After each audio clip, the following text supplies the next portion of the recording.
Welcome back to the Anxious Tradeswoman podcast, where I, your host, Louise as a party, share what I've learned through the years, through the tears, so you don't have to. We've got episode 15 today, and we're talking about asking for what you need. So what I mean by asking for what you need is when you wish you were getting something, or a coworker or a boss was doing something that would make your life so much easier. So often we're thinking to ourselves, I wish they would have just given me some feedback. I wish they had a bin in the toilet. I wish they explained things a bit clearer. I wish they gave me things in writing so I could reread them. I wish they gave me more responsibility. And I could go on, but you get the idea. The reason why asking for what you want is so important is because wishing for it and the frustration of not having it takes away your mental energy. And we can use that mental energy for literally anything else. The purpose of getting the skills, confidence, and mindset to ask for what you need is so that it never is an issue. If something comes up and you need something, you ask, you get it, then you move on. I know there are some exceptions.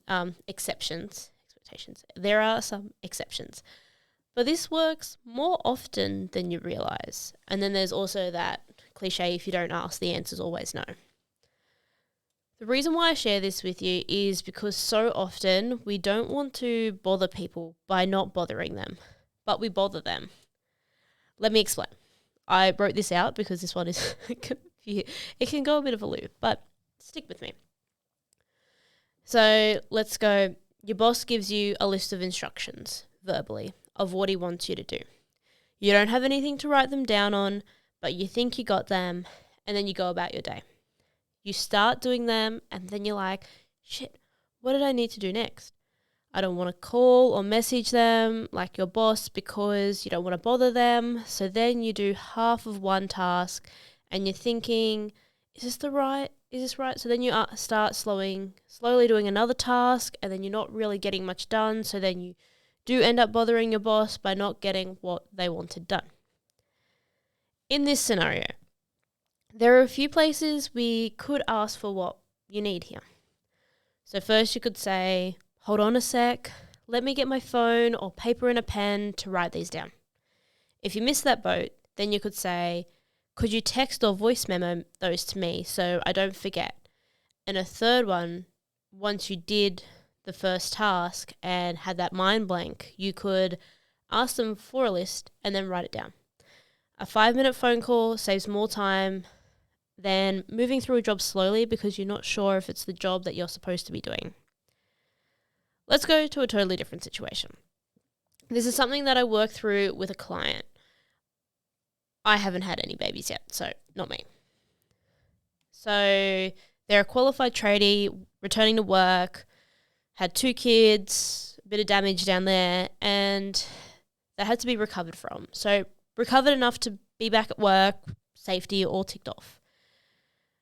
But holding wee was still a little bit of an issue, and quite often she would be sent to work at a location far from the toilet. So in this instance, she knew that there was work closer to the bathrooms.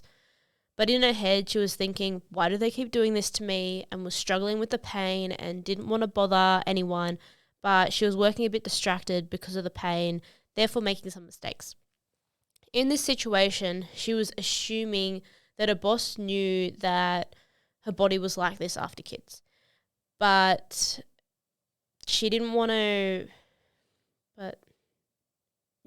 So she was assuming that her boss knew this, but the boss didn't.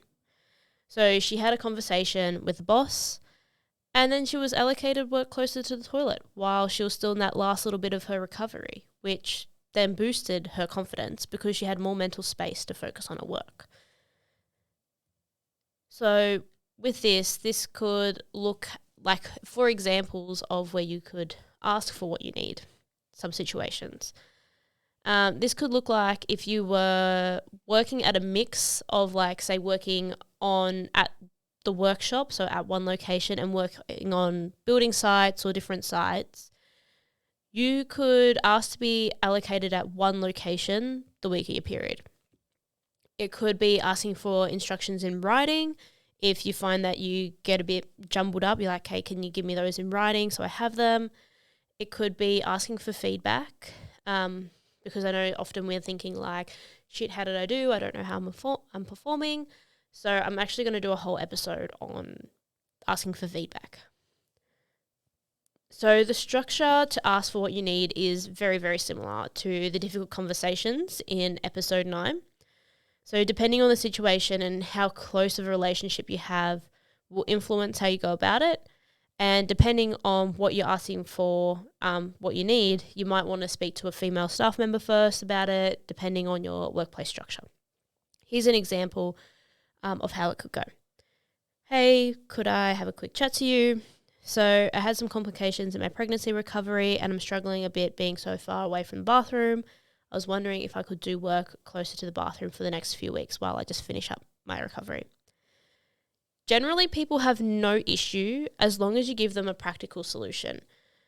They may not have experienced what you're going through, so they have no idea how to help you with it. And often when people have no idea how to help you with something, then they get a bit annoyed, like, I can't help you with this, like, that's annoying kind of thing. But say if you say you come up to them and you say, hey, I need to finish early on Friday. Could I do 2 hours extra on Tuesday and Wednesday to make up for that time? You're coming with them with the, hey, this is what I need and this is a solution for you. I'm going to do, my next episode that I'm going to be recording is about part-time apprenticeships, and I'm going to go a bit more into like ways to get time flexibility at work. But yeah, that is one example that I've personally used. There is like that time allocation, but if you're going to them with a problem, no bins in the bathroom, or no, like, I know depending on site and what level you're at, like, for me, I was fine with the sites I was at to just have a bin in the bathroom. But if you want a hygienic bin, to be honest, I have no idea where you'd look. But you say, hey, we've got a few girls on site. Could we get one of these bins? Example, here's a link. Here's where you get it from, kind of thing. Could we do this? And you're making it as easy as possible for them to give you what you need, because you're telling them this is what I need. They don't have to think of it. And often, especially with the skills shortage at the moment, so with the shortage of tradespeople, managers and like upper leading hands and stuff like that are usually pretty kind of stressed with like allocating of work and stuff like that. So they can sometimes brush aside things that might, like, to you are an issue, but then to them they kind of see no thing and they're like, we can't fix it, so we're not going to think about it kind of thing. But if you come to them with a solution, then with the problem and the solution, then you tend to get the solution a lot quicker and you get the solution. Okay, now I'm rambling, but anyway, you get the idea. Excuse me, sorry. But if you would like help or support with this process of asking for what you need, you can join my free Facebook community, Tradeswomen Owning Their Power, or if you would like one-on-one support or you're a business wanting to make the workplace better for tradeswomen and minorities, you can inquire through my website, louiseasaparty.com. So this episode is proudly sponsored by J9. So at J9, you'll find products that offer relief from your usual menstrual cycle problems or your more severe endo or PCOS symptoms.